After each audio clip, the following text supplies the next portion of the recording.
Corinthians chapter 4. First thing we're going to look at is really just a phrase where it says this.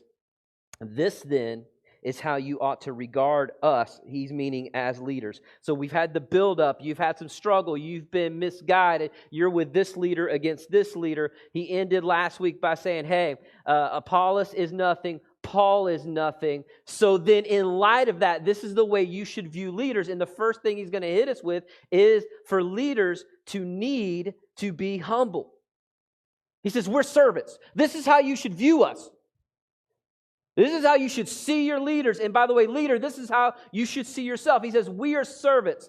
And this is a cool place where commentaries help us to understand it a little bit fuller. Because I would look at that and just move on. But when I read Warren Wiersbe's commentary, he says that word for servant would be the guy in the bottom of the boat who's rowing.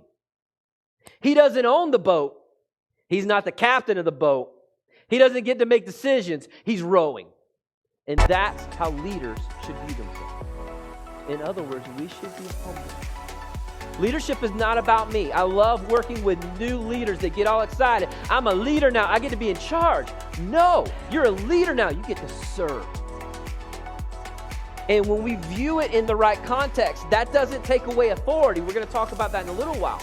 But what that means is that my leadership of you is an act of service. When I'm up late planning, that's an act of service. When I'm here early to make sure things run right, that's an act of service. When I'm doing things behind the scenes that you will never see and most often take for granted, that's an act of service. And that's what we get to be called into when we're leaders.